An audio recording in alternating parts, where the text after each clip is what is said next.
Hi folks, Hedley Widdup here from Lion Selection Group. Talking to Lion's presentation slide pack that was released on the 15th of March. These slides are all on ASX. There was a shareholder briefing which was done on the same day, and we captured a number of people who came to that. We've had such a wonderful response both on that day and since that we thought best if we record this so that everyone can see the slides spoken to if that's what they'd like to do. Of course, it deals with Lion's agreement to sell out of the Pani project, the gold project in Indonesia, which Lion has been involved with for quite some time. So this brings about somewhat of a transformation for Lion, not only in terms of its portfolio balance, but also in terms of what it will do from this point going forwards. There's a disclaimer there. Please have a read of that. You should download the slides for yourself. On the 31st of January, Lion announced that it had agreed to sell its interest in the Pani project, which was holding alongside Indonesian mining company Medeka, for $52 million US. That's part cash, which has been paid already, part shares, which have been issued to Lion, and part deferred payment, which will be made at the end of January in 2023. So this instantaneously brings about a transformation in Lion's business. It goes from being exposed to what is a wonderful gold project in Indonesia, but that needs funding. And Indonesia as a destination is something that I think ASX grapples with a bit. ASX investors typically don't embrace Indonesia to the extent that, say, Asian investors do. It takes Lion's focus away from all of that and makes Lion very much a cash-denominated business. So the valuation of Lion expressed in NTA has gone from having a large component of Pani to now being quite a certain value, which will be delivered in cash by the latest end of January in 2023. Having all that cash positions Lion to do a number of things it's been wanting to do for quite some time. The first one is to establish a series of distributions to shareholders. That includes, in the immediate future, an on-market buyback, and also establishing dividends. So the headline number is in 2022 calendar year, 5 cents of dividends will be paid to shareholders. I'm going to break those down in just a moment. It also provides for an immediate return to investing. And this is a market which is exciting. It's quite volatile, but it is presenting an awful lot of opportunities. Not just in the equity market. There are a number of things that we're seeing which are either well before the equity market or are sitting in situations which would be better treated by some other form of investment than just equity. And Lion is flexible to be able to do all of those things. From a strategic perspective, Lion is now in a position to be able to say, well, do we narrow our focus? Do we expand our focus? And I'm going to talk about Lion's investing approach as we go here. One thing I'm not going to address much more as we go further is Lion currently is a listed investment company. That's its classification on ASX.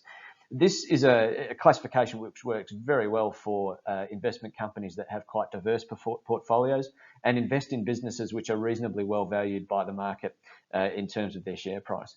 Lion invests in pre-production miners, and in that case, by its very nature, the style of investing is seeking the unlocking of value over time, which can often be a very, very, very deep value perspective. Invest 10 cents trying to get $1. Expressing this in an NTA gives an instantaneous perspective of what you could liquidate your portfolio for, but captures absolutely nothing of that upside. So this is a structure which we've always felt can be very challenging for presenting Lion to shareholders and getting new investors to understand what the value of the business is. And it's something that we intend to examine how we move away from. Lion would be far better suited to talking about what its investments are, what their individual upside is, and for the market to be guided by something other than NTA. So that's just something to bear in mind as we move into the future. The Pani sale, I won't spend too long on this. Lion has been involved in Pani for over a decade in Pani. The sale in itself of $52 million US on the day it was announced was worth about 74 million Aussie. And that, of course, will change as time goes on and exchange rates and other things shift. There is a number of aspects of the consideration which could result in some upside on that $52 million US figure as well. That's broken down in some of the slides at the end. It's not central to the discussion at the moment, though. It was 17% above where that asset was valued in the Lion portfolio. So we had an NTA amount on it of 63 million Aussie dollars, and it was sold for in excess of that. It was also 3.5 times the amount which Lion has invested directly into Pani. So looking at that just as an exit, it's a nice multiple to be recovering, and we feel really good about being able to exit Indonesia with that kind of return in our pocket. But as I said before, the main thing that this provides is for Lion to be well funded for new opportunity investing, which is something it's been prevented from doing because of its focus on Pani for quite some time. There's a breakdown on this page of what the Lion balance of cash will look like as the various pieces of consideration are received. And you can see there that Lion will move to a position of being almost 90% cash prior to any distributions being made. So a very high balance of cash in the portfolio, which means that 67.4 cents per share NTA, which is what it stood at when this presentation was released, is quite a certain amount. There's not a lot in that which deals with any hidden upside or is something that has transaction risk or development risk or anything else attached to. It's quite a certain number. And when you contrast that to the share price, it was 53 cents on the day that we put a number in this presentation. It was 52 cents yesterday. So there's headroom between what you're paying for the shares and the value that you can hold in your hand by the way of just a cash backing. Of course, the cash backing is in itself important if you understand how it's going to be invested and what it can change into. So as we talk about this, I want you to have a perspective of what our business might look like in 2 and 5 years as we get that investment process underway. Before we get to that though, in the immediate future, Lion intends to and has announced that it will commence an on-market buyback, which will start during April. The logistics for that are almost set up, which means that Lion can become a buyer of its own shares. And the idea of this is to provoke some liquidity in the market. I'm sure there are some shareholders which might be able to use this as an exit, but by doing this, it's going to hopefully generate liquidity which is required for Lion to be able to trade far closer to what its underlying value is in the market. Along with that, Lion has established a dividend, first time since 2009 that Lion will be paying a dividend, and we're all very, very pleased that we're in that situation. The first one, which is coming down the pipe in 2022, is a special dividend, which is going to be 3.5 cents. That's unfranked. And the board has also committed to a 1.5 cent annual dividend, which will be payable after the annual reports have been prepared for Lion. So that's circa November this year. The board is very, very familiar with the implication which it makes by calling this an annual dividend. A special dividend is by nature usually a one-off, and an annual dividend has an expectation that it's something that can be sustained. And in its dividend policy, which was released recently, the Lion board speaks about its desire to have sustainable and robust dividends. The board has also said that it will consider a further special dividend in early 2023, which will follow the final receipt of the last of the consideration for the Pani exit, which includes a deferred cash amount and also understanding what the final value of the Medeka shares that were received as part of the transaction is, so that we can decide how much more by way of a special dividend can be delivered to shareholders at that time. So there is more dividends coming as a result of this exit. Lion has been investing in pre-production miners for 25 years now, and it's a space which it knows, it understands really well. We've been involved in over 100 individual companies and situations, and all of those have started pre-production one way or another, some of them at exploration, some of them at the point of development. But in all cases, we understand what is easy and what is hard about developing projects in mining, the kinds of commodities which are attractive and easy to do in standalone situations or within a portfolio. And how the challenges of financing align around that. So Lion's investment process has recognised these risks and has evolved over time. We're very, very focused on that method, and we have great confidence that we can continue to replicate the successes that we've had in the past by doing that.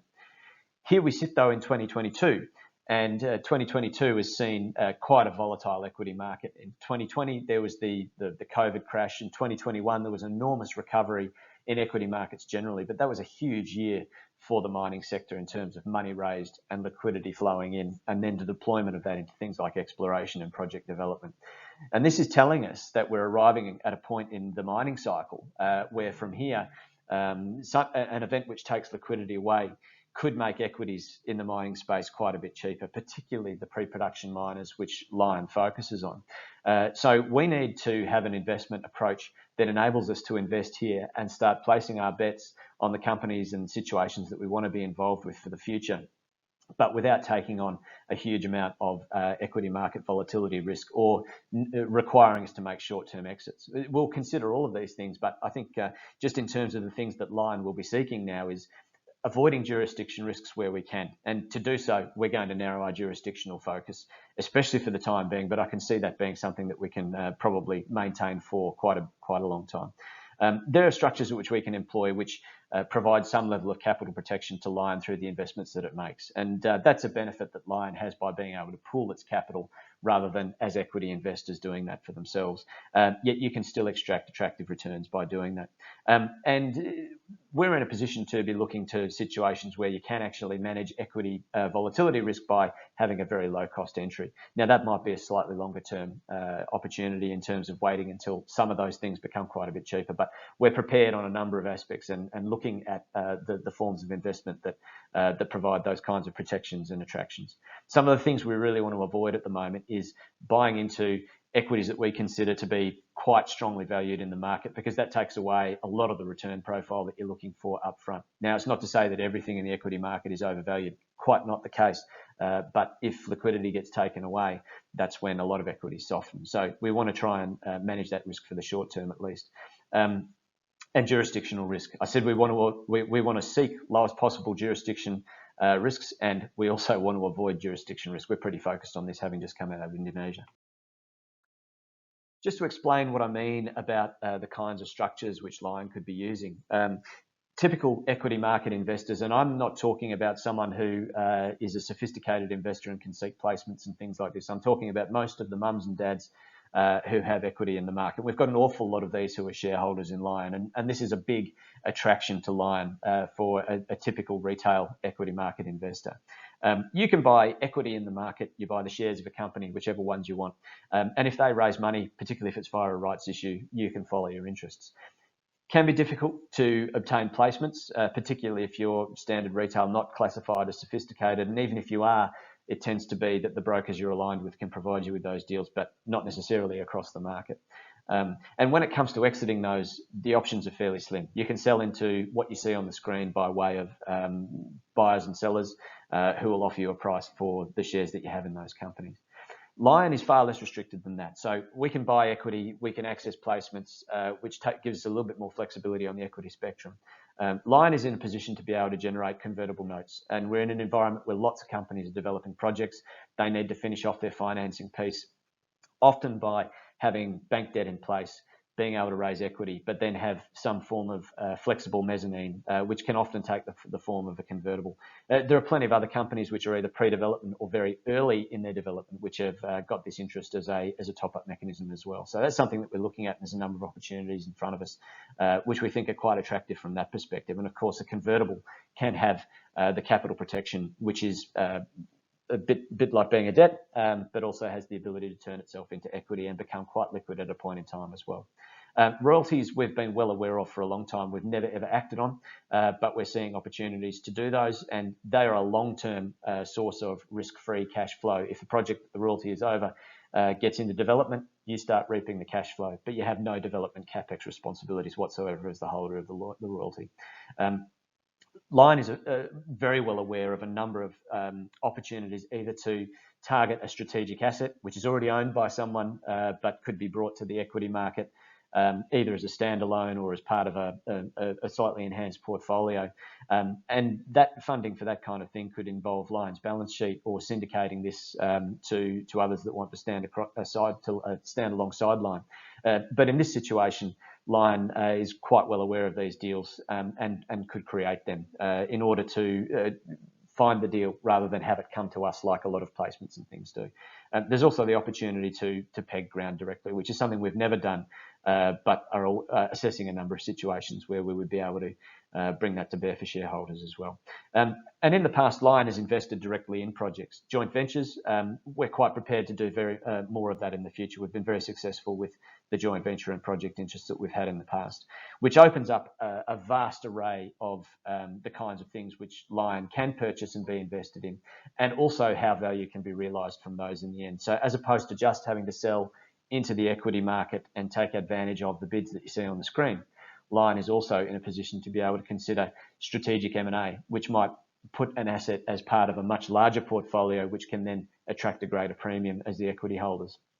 It could be paid back if it's a loan made by way of a convertible, or it could be converted and then treated as standard equity from that point onwards. Some of these investments will come to a cash flow, which would underpin future distributions if that was the case for Line.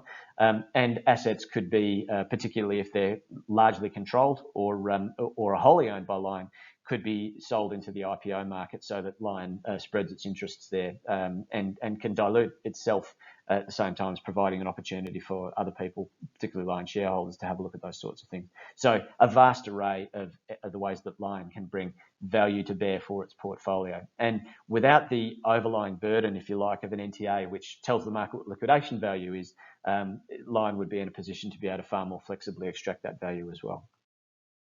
As far as the focus goes, Line is going to be fairly blinkered on Australia for the near future. This has advantages in terms of travel, particularly as we're coming out from under the auspices of COVID. But at the same time, Australia is the mining destination of choice. It's an area we know exceptionally well, and we can travel around extensively. It's far cheaper to access anywhere in Australia than it is to go to West Africa or parts of North America. So we can also be far more efficient in what we do. It provides the opportunity to be quite strategic in what we select as well. So if we're investing in a project which is close to development and complementary exploration assets, that provides an interesting conundrum for what happens down the track. Are these things able to be combined? That's going to come down to a lot of people factors, but they're the kinds of things where you can see that there is an element of additional value which could be brought to bear as opposed to just what could be unlocked in the individual situation. The commodity focus is going to be precious metals, base metals and battery materials. Now, as much as most of these are quite future facing, they're also the kinds of things that these projects can be developed by junior companies that are funded by the debt and equity markets in a conventional sense. You don't need to be investing in large amounts of off-site infrastructure. And in most cases, these commodities are quite straightforward to sell. So we're trying to avoid some of the additional funding risks and some of the sales and marketing risks that come with some of the more funky things. And I think this approach is extremely manageable. This is where the largest pool of potential investment opportunities sit across the mining sector. So this brings to bear thousands of situations within Australia alone that Line can look to. The remaining portfolio is reasonably narrow. Line has received $20 million US worth of Medeka shares, which is Indonesian listed. Medeka has been very, very successful in building its business in Indonesia and has a number of producing assets as well as large-scale, world-class in some cases, development assets, including Pani, which Medeka is now in the absolute driving seat of and is far better positioned to be able to fund that going forward. This is an asset to Line which is value protected until 2023. So the vendors of those shares to us have said if they at the end of January 2023 are worth less than US $20 million, we will provide you a cash top up to take that to 20, in addition to the deferred cash which would be paid at that time. So we're very happy to be holding that for that period and to look to how we bring that value to bear when we get to the end of it. Of course, there's upside that could come from those shares as well. Medeka has performed quite well since this deal was struck. Erdene is a TSX-listed gold hopeful developer. It's also made two very exciting gold discoveries very close to where it wants to build its open pit and plant. Highlight intersections 15 metres at 43 grams gold from very close to the surface. That's 3 kilometres north of the plant pit and 258 metres at a gram. Separate discovery 500 metres to the west of where the plant pit is. So both very exciting, and that is a jurisdiction, I think, which is going to produce an awful lot of metal. It'll have outsized exploration discoveries into the future. And Fosco is a Tunisian-focused phosphate developer. The project which Fosco owns had been stolen by a partner, and that project interest has been returned through the courts. Fosco is now in the process of recovering damages, which might very well take it to 100% ownership. And in fact, this slide is already out of date. Since this has been released, Fosco's resource has gone closer to 150 million tonnes at approximately the same grade of phosphate. So Fosco is growing and is embarking on a project assessment so that it can bring that project to market in what looks to be quite an exciting phosphate market as well. Final slide is quite backwards looking. This is historic. Line has been in business now for 25 years and has come up with a number of these exit tombstones, if you like, which in many cases I've handpicked the best ones here, but in a number of cases here there's been quite large multiples created on the investments as they are exited. The one at the top of the list there is Pani. So for $21 million invested since 2018, when Lion acquired its joint venture interest there, $74 million Aussie, possibly more than that, is going to be returned, having sold that asset. Egan Street, Roxgold were two far more recent examples, and then there's a number there which stem from the history of Lion over 25 years. But as I said, we've been involved in far more situations than that, and these are the bigger ones which are worth talking about. This model, which has produced those wonderful investment returns for Lion shareholders, is something which has been able to be repeated, and is exactly the kind of approach which is going to underpin the future investments that Lion makes with the wonderful cash position which it now has. So to pull all of that together, and I do encourage you to go to our website or to the ASX platform and download these slides. There's a number of appendices slides, which I'm not going to talk to today, but add a little bit of colour to what I've talked about. Lion is exceptionally well funded. Outside of distributions, Lion is going to have tens of millions of dollars, somewhere north of $70 million, I'm guessing, by the time the final cash is received and distributions have commenced, in order to be investing aggressively when we want to in the junior mining space. Now, we can wait for the aggressive deployment until the market has softened, if that's what happens. We're exceptionally well prepared should that be the case, but we can also invest aggressively and put our foot on the kinds of assets that we want to be involved with for the years to come immediately, particularly as those opportunities are presented. And we've got due diligence processes running on a number of those at the moment. We're targeting pre-production opportunities which a lot of the equity market can't touch. The capital protection mechanisms that we're thinking about will have attractive returns, and that protects us to an extent against the equity market volatility which could come if there's a trip up which takes liquidity away from the sector which we're in. And if that happens, as I said, that creates an even better sized opportunity for Lion. And there's a dividend in this product now by virtue of the fact of selling out of Pani. There's our website address here. You can subscribe for announcements and other news. Lion very frequently releases commentary on the sector, and I'd be very happy to hear from shareholders or future investors who'd like to talk in more detail about Lion. So look me up via the website and we can have a chat about that. Thanks very much for listening. All the best, folks.